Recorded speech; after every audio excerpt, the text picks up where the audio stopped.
ఇండియాలోనే #1 varicose veins hospital Avis vascular centre.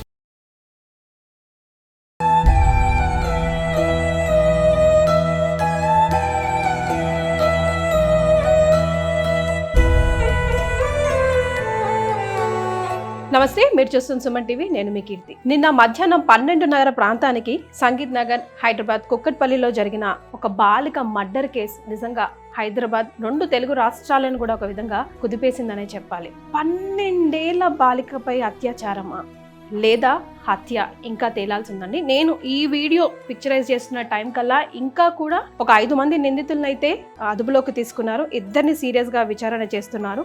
అసలు ఎందుకు మర్డర్ జరిగింది, కత్తిపోట్లు మెడపై ఒక 7, పొట్టలో ఒక 12, అట్లా రకరకాలుగా అంకెలైతే చెప్తున్నారు. కానీ అండి, దారుణాతి దారుణంగా చాలా కిరాతకంగా ఆ అమ్మాయినైతే సహస్ర తన పేరు చంపేసిన ఉదంతం అయితే నిజంగా మనందరినీ కూడా కదిపేసింది. అసలు బాధాకరమైన విషయం ఏంటో తెలుసానండి, ఆ 5 నిందితులు అని చెప్తున్నాను కదా, అందులో ప్రధానంగా పేరెంట్స్ కూడా ఉండి ఉండవచ్చు అని చెప్పడమే ఎంతకన్నా దరిద్రం. అసలు ఇంకా ప్రపంచంలో ఇంకా ఏది ఉండదేమో అనిపిస్తుంది.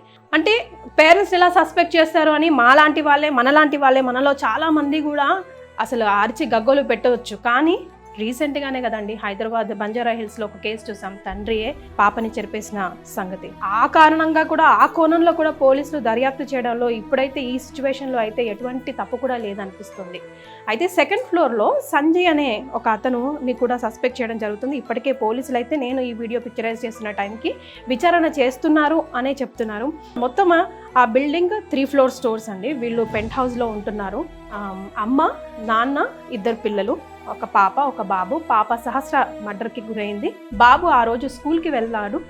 బాబుకి టిఫిన్ బాక్స్ ఇవ్వడానికి ఇంకా ఎవరు రాలేదు అని తన స్కూల్ నుంచి కాల్ వచ్చేసరికి తండ్రి వెళ్ళి చూడడం. తండ్రి బైక్ మెకానిక్గా పనిచేస్తుంటే తల్లి ఒక హాస్పిటల్లో ల్యాబ్ టెక్నీషియన్గా పనిచేస్తుంది. తండ్రి వచ్చి చూసేసరికి అక్కడ పాప చనిపోయి ఉండడం చూసి వెంటనే డైల్ 100కి కాల్ చేసి పోలీసులకి ఇన్ఫర్మేషన్ ఇచ్చారు. ఆ తర్వాత జరిగిన విషయం మనందరి కళ్ళ ముందు ఇంకా ఉంది.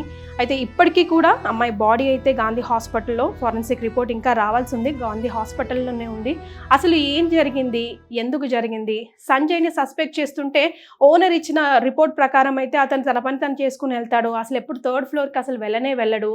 ఇక మేము ఎక్కడైనా బయట కనిపిస్తే జస్ట్ వచ్చి ఇట్లా 2 మాటలు మాట్లాడి వెళ్ళిపోతూ ఉంటాడు అని అంటున్నారు. అంటే ఒక సీజన్ నడుస్తూ ఉందేమో అనిపిస్తుందండి. నిజంగా చెప్పడానికి బాధగా అవుతుంది. కుక్కలు విరుచుకోబడుతున్నట్టుగా మనుషులు కూడా కన్న తండ్రి వావి వరుసలు లేకుండా ఆ చిన్న పిల్లలు, ఆ పిల్ల 6th క్లాస్ చదువుతుందంట, 10 to 12 years మధ్యలో ఉంటుంది అని అంటున్నారు. అంత కిరాతకంగా చంపాల్సిన అవసరం అసలు ఏమొచ్చింది? ఒక వాదన చూస్తుంటే అయితే ఒక ఫ్యామిలీ ఘర్షణలే కారణం అవ్వచ్చు అంటున్నారు. పోలీసుల రిపోర్ట్ ప్రకారం ఆ బిల్డింగ్లో అయితే సీసీ కెమెరా లేదు. కాలనీ అన్ని యాంగిల్స్లో ఆల్మోస్ట్ ఒక 80 to 100 CC camera footage already ఇప్పుడు వరకు పరిశీలనలోకి పోలీసులు తీసుకున్నారంట. ఎక్కడ కూడా ఏ చిన్న క్లూ కూడా లభించలేదు. ఈవెన్ అక్కడ సంఘటన స్థలంలో వాళ్ళ ఇంట్లో 3rd ఫ్లోర్లో ఆ రూమ్లో కూడా ఎటువంటి క్లూస్ కూడా లేవు. ఫోరెన్సిక్ రిపోర్ట్ ద్వారానే ఫింగర్ ప్రింట్స్ ద్వారా ఏమైనా విషయం బయటపడే అవకాశం ఉండవచ్చు అని ఇప్పటికైతే మనకి తెలుస్తూ ఉంది. మరి ఇదే సిచ్యువేషన్కి సంబంధించి, ఇదే కథకి సంబంధించిన పూర్తి సమాచారం మా ప్రతినిధి మణికంఠ అందిస్తారు. సంఘటన స్థలంలో మణికంఠ ఆల్రెడీ అక్కడ ఉన్నారు. సో మణికంఠతో మిగతా వివరాలు తెలుసుకునే ప్రయత్నం చేద్దాం. మణికంఠ, సహస్ర మర్డర్ కేసుకి సంబంధించిన తాజా సమాచారం మీ దగ్గర ఉందో తెలియజేస్తారా?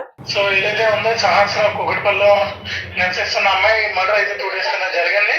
కాకపోతే మర్డర్ పైన అనేక అనుమానాలు అయితే వ్యక్తం అవుతుంది. కాకపోతే 1st ఫ్లోర్ లో ఒక అతన్ని, అదే కాకుండా పెంట్ హౌస్ లో ఉండే బ్యాచర్స్ కూడా అరెస్ట్ చేశారని చెప్పి తెలియజేశారు.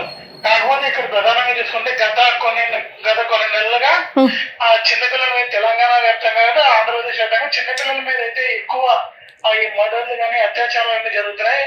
అది ఎందువల్ల జరుగుతుంది అన్నది కూడా ఒక పాయింట్ అయితే ఎదురవుతుంది. దాంతో పాటు ఈ మర్డర్ తీసుకుంటే అతి క్రూరంగా చంపినట్లయితే తెలుస్తుంది.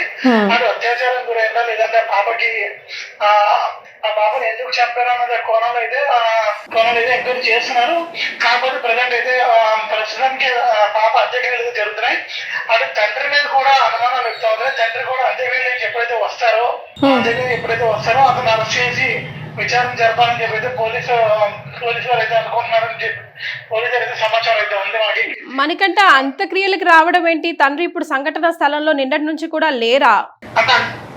ఉన్నారు అని చెప్పి అంత్యక్రియలు చేసిన తర్వాత ఈ పాప అంత్యక్రియలు అయిపోయిన తర్వాత పాప తండ్రిని వెతికి మరి అరెస్ట్ చేసి ఎంక్వైరీ చేస్తామని అయితే చెప్తున్నారు. ఓకే, సో అక్కడ వాళ్ళ తల్లితో కానీ మిగతా ఫ్యామిలీ మెంబర్స్తో కానీ ఎవరితో అయినా మాట్లాడే ప్రయత్నం చేశారా? వాళ్ళెవరి మీదనైనా అనుమానం వ్యక్తపరుస్తున్నారా? అంటే కుటుంబ సభ్యులే అయి ఉండొచ్చు, ఎందుకంటే బయట వ్యక్తులు ఎవరు కూడా లోపలికి వచ్చినట్టుగా కానీ సీసీ కెమెరాలో కానివ్వండి, లేకపోతే ఓనర్ ఇచ్చిన సమాచారం ప్రకారంగా కానివ్వండి, బయట వ్యక్తులు ఎవ్వరు కూడా వచ్చే అవకాశం లేదు. సో ఆ బిల్డింగ్లో ఉన్న వాళ్ళే చేసే అవకాశం ఉంది అని చెప్తున్నారు కాబట్టి, అలాంటి అనుమానం వ్యక్తం చేస్తున్నారు కాబట్టి మీరు ఎవరితో అయినా మాట్లాడే ప్రయత్నం చేశారా? ఎలాంటి ఇన్ఫర్మేషన్ దీనికి సంబంధించి మీ దగ్గర ఉంది మణికంఠ? అంటే ఇక్కడ ప్రధానంగా ఈ కుక్కపల్లి ఏసీపీతో మాట్లాడిందని తెలిసింది ఏంటంటే ఇక్కడ ఈ చుట్టుపక్కల ఉన్న కొన్ని వందల కెమెరాలు అయితే పరిశీలించారు కానీ అటువైపునే ఆ ఇంటికి కానీ ఆ ఇంటి వైపు కానీ ఎటువంటి వ్యక్తులు పోలేదన్నారు. సో ఇది పోకపోవడంతో వాళ్ళ ఇంట్లో ఉన్న సిబ్బంది కానీ వాళ్ళ ఇంట్లో ఉన్న మనుషుల మీద అయితే అనేక అనుమానాలు వ్యక్తం అవుతాయి. అలాగే వాళ్ళు ఎంతవరకు నిజమా పాపని వాళ్ళ ఇంటి పెద్ద హౌస్ ఉంటే బ్యాచులర్స్ కానీ ఆ ఫస్ట్ ఫ్లోర్ లో ఉన్నటువంటి ఆల్రెడీ అదుపులో తీసుకోవడం జరిగింది. ఇప్పుడు తండ్రి మీద కూడా అనుమానాలు అయితే వ్యక్తం అవుతున్నాయి. చుట్టుపక్కల వాళ్ళు ఎంక్వైరీ చేసినా కూడా ఇటువంటి ఆ పాప కూడా చాలా చలాకిగా ఆడుకుంటది, ఎప్పుడు స్కూల్కి వెళ్తుంటది, అందరితో బాగా మాట్లాడుతుందని చెప్తున్నారు. కానీ మరి ఈ రకంగా ఇప్పుడు ఈ మర్డర్ ఎందుకు జరిగింది అనేది అయితే ఎంక్వైరీ అయితే చేస్తున్నారు.